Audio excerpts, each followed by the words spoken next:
পঞ্চম শ্রেণী ইসলাম শিক্ষা। তো পঞ্চম শ্রেণী ইসলাম শিক্ষা আজকে আমরা সমাধান করব 8 পৃষ্ঠা। 8 পৃষ্ঠার পরে আমরা সমাধান করব হচ্ছে দেখিয়ে দিচ্ছি, এই হচ্ছে 15 পৃষ্ঠা, ঠিক আছে। 8 পৃষ্ঠা এবং 15 পৃষ্ঠা সমাধান করব। তারপরে সমাধান করব হচ্ছে এটা হচ্ছে 18 পৃষ্ঠা। তো 18 পৃষ্ঠা সমাধানের পর সমাধান করব এই হচ্ছে 23 পৃষ্ঠা। তো আজকে আমরা 23 পৃষ্ঠা পর্যন্ত সমাধান দেখাবো। তো চলো আমরা প্রথম থেকে 8 পৃষ্ঠা থেকে ভিডিওটা শুরু করি। তো প্রথম থেকে 8 পৃষ্ঠা থেকে ভিডিওটি শুরু করি। আর বলে রাখি, এটা আমার নতুন চ্যানেল, সবাই সাবস্ক্রাইব করে দিও। আমার আরো একটি চ্যানেল আছে, ওটা অনেক বড় চ্যানেল, আর এটা নতুন খুলেছি, সবাই সাবস্ক্রাইব করে দিও। তো দেখো আমাদের এখানে ক নাম্বারে বলেছে পোস্টার বা ছবি দেখে সালাতের ওয়াজিব সম্পর্কে আলোচনা করি। তো এটা হচ্ছে পোস্টার দেখে আলোচনা করার কথা বলা হয়েছে, লেখার কথা বলে নাই।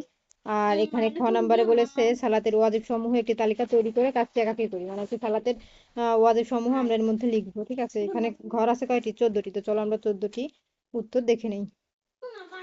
তো এই দেখো সালাতের ওয়াজিব সমূহ, এখানে 1 নাম্বারে লিখবা, ঘর আছে 14টি, তো তোমরা এখানে 1 নাম্বার ঘরে লিখবা আলহামদুলিল্লাহ বা সূরা ফাতিহা পুরোটা পড়া। সূরা ফাতিহার সাথে অন্য একটি সূরা বা সূরার অংশ মিলানো। ফরজ সালাতের প্রথম 2 রাকাতে এবং অন্যান্য সকল সালাতের প্রতি রাকাতে কিতাব পড়া। 4 নাম্বারে লিখবা সূরা ফাতিহার আগে পড়া এবং অন্য সূরা পরে পড়া। 5 নাম্বার লিখবা সালাতের রুকুন সমূহ, রুকু, সিজদা ইত্যাদি ধারাবাহিকভাবে আদায় করা। 6 নাম্বার লিখবা রুকুন সমূহ শান্তভাবে স্থিতির সাথে আদায় করা। 7 লিখবা প্রথম বৈঠকে 2 রাকাত পর বসা। 8 লিখবা উভয় বৈঠকে আত্তাহিয়াতু বা তাশাহুদ পড়া। 9 নাম্বার লিখবা বিতর সালাতের তৃতীয় রাকাতে দুআয়ে কুনুত পাঠ করা। 10 লিখবা 2 ঈদের সালাতের অতিরিক্ত 6 তাকবীর বলা। 11 লিখবা রুকু ও সিজদায় কমপক্ষে 1 তাসবিহ পরিমাণ সময় অপেক্ষা করা। 12 নাম্বার লিখবা তিলাওয়াতের সিজদা, কুরআনের সিজদার আয়াত পড়লে বা শুনলে সিজদা হয়। এখন 13 নাম্বার দেখব। তো এই হচ্ছে 13 নাম্বার, সালাতের প্রথমে সালামের মাধ্যমে সালাত শেষ করা। 14 নম্বরে সালাতের মাধ্যমে কোনো ওয়াজিব ভুলবশত বাদ পড়লে শেষ বৈঠকে সাহু সিজদা করা। তো এই ছিল সমাধান। তো এই ছিল খ নম্বরের সমাধান। তারপর গ নম্বরে আছে শিক্ষকের সহায়তায় সালাতের ওয়াজিব সমূহ অনুশীলন করে দেখা। মানে এটা হচ্ছে শিক্ষকের সহায়তায় করতে হবে, তো এটা হচ্ছে শিক্ষকের কাজ। তারপর দেখো আমরা স্ক্রল করে নিচের কাজে চলে যাব, এই যে স্ক্রল করে এখন 15 নাম্বারে দেখো আমাদের, এই দেখো 15 পৃষ্ঠায় বলা আছে 2টি কাজ। একটা কাজে বলা আছে বিভিন্ন প্রকারের সাওমের তালিকা তৈরি করে কাজটি জোড়াই করি। তো চলো আমরা বিভিন্ন প্রকারের সাওমের তালিকা দেখি। এখানে কিন্তু ঘর আছে 5টি। তো চলো আমরা উত্তরটি দেখি। তো এই দেখো বিভিন্ন প্রকার সাওমের তালিকা। তো এই যে দেখো 1 নম্বরে ফরজ সাওম, যেমন রমজান মাসের সাওম। 2 ওয়াজিব সাওম, যেমন মানত করার সাওম বা ভাঙা ফরজ সাওমের কাজা। সুন্নত সাওম, যেমন আশুরার সাওম বা আরাফাত দিবসের সাওম। 4 নাম্বার হবে নফল সাওম, যেমন আয়ামে বীজের প্রতি আরবি মাসের 13, 14 ও 15 তারিখ সাওম। 5 নাম্বারে লিখবা মাকরুহ সাওম, যেমন শুধু শুক্রবার বা শুধু শনিবার সাওম পালন করা। তো এই ছিল কিন্তু সমাধান। তো দেখো আমাদের কিন্তু ক নাম্বারের উত্তর কিন্তু কমপ্লিট। তো ক নাম্বার উত্তর কমপ্লিটের পরে এখন খ নাম্বারে লেখা আছে সাওম পালনের বর্জনীয় ও করণীয় সময়ের তালিকা তৈরি করি। এখানে সাওম পালনের বর্জনীয় সম্পর্কে লিখবো, এখানে সাওম পালনের করণীয় সম্পর্কে লিখবো। ঘর আছে 2, 4, 5টি। তো চলো আমরা উত্তরটি দেখে নিই। তো এই দেখো আমাদের খ নাম্বার, আর উত্তরে এই যে সাওম পালনের বর্জনীয়। 1 নাম্বার করে লিখবা পানাহার ও কামাচার ত্যাগ করা। আর সাওম পালনের করণীয়তে লিখবা যথাযথভাবে নিষ্ঠা ও আন্তরিকতার সঙ্গে সাওম পালন করা। 2 নাম্বার ঘরে লিখবা মিথ্যা বলা ও পরনিন্দা করা থেকে বিরত থাকা এবং সাওম পালনের করণীয় লিখবা দরিদ্রদের প্রতি সহানুভূতি হওয়া।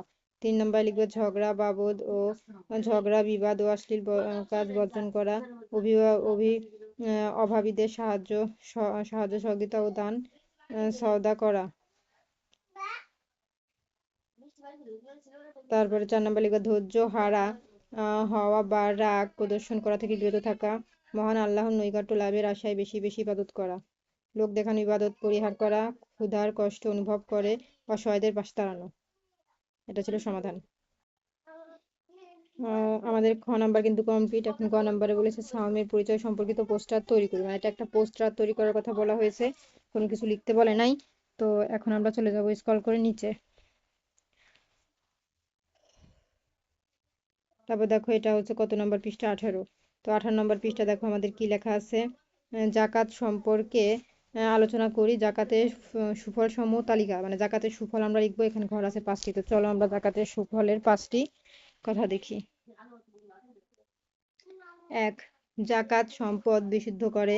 2, জাকাত দরিদ্রদের বিমোচ করে। 3, জাকাত উৎপাদন বৃদ্ধি করে। 4, জাকাত অর্থনৈতিক বৈষম্য দূর করে। 5, জাকাত সমাজের শান্তি প্রতিষ্ঠা করে। তো এই ছিল কিন্তু আমাদের সমাধান। তো দেখো আমাদের কিন্তু এটা কমপ্লিট ক নাম্বার। তারপরে চলে যাব আমরা নেক্সট পেজে। তো আমাদের নেক্সট পেজ হচ্ছে এই যে দেখো 23 পৃষ্ঠা। তো দেখো এখানে কি লেখা আছে, এখানে ক নাম্বারে লেখা আছে বাস্তব জীবনে কুরবানি ত্যাগের শিক্ষা সম্পর্কে লিখি। তো এখানে কুরবানি ত্যাগের শিক্ষা সম্পর্কের মধ্যে লিখবো। তো চলো উত্তরটি দেখে নেব। তো এই যে দেখো উত্তর, কুরবানি কেবল পশু জবাই করার নাম নয়, বরং এটি আত্মত্যাগ ও ক্ষুধাভীতির এক অনন্য মাধ্যম। বাস্তব জীবনে এর শিক্ষাগুলো হলো এই যে তাকওয়া ও নিষ্ঠা অর্জন। কুরবানির মূল উদ্দেশ্য হলো আল্লাহর সন্তুষ্টি অর্জন করা। বাস্তব জীবনে যে কোনো কাজ করার সময় লোক দেখানো মানসিকতা পরিহার করে কেবল আল্লাহর প্রতি নিষ্ঠাবান হওয়ার শিক্ষা আমরা এখান থেকেই পাই। অহংকার ও লোভ বিসর্জন। কুরবানি আমাদের শেখায় মনের পশুত্ব অর্থাৎ লোভ লালসা হিংসা বিদ্বেষ এবং অহংকার বিসর্জন দিয়ে নিজেকে একজন মানবিক গুণসম্পন্ন মানুষ হিসেবে গড়ে তুলতে। তারপরে আছে সামাজিক দায়বদ্ধতা। সামাজিক দায়বদ্ধতা ও সহমর্মিতা। কুরবানির পেশাগত গরিব ও দুস্থদের মধ্যে বন্টন করার মাধ্যমে সমাজের মানুষের প্রতি আমাদের দায়িত্ব এই যে দায়িত্ব ও কর্তব্য জাগ্রত হয়। এটি আমাদের মধ্যে উদারতা ও সহানুভূতি অনুভূতি সৃষ্টি করে। তো এই ছিল কিন্তু আমাদের সমাধান। তো এই ছিল কিন্তু আমাদের সমাধান ক নাম্বারের। তো পরবর্তীতে এই 24 পৃষ্ঠার থেকে ভিডিও শুরু করব। তো 24 পৃষ্ঠার ভিডিও দেখার জন্য অবশ্যই সাবস্ক্রাইব মাই চ্যানেল। তো আজকের মতন এই পর্যন্তই। আর সবাই আমার চ্যানেলটি সাবস্ক্রাইব করে দিও, এটা নতুন চ্যানেল। আর কমেন্টে অবশ্যই বলো কোনো দরকার থাকলে। তো আজকের মতন টাটা।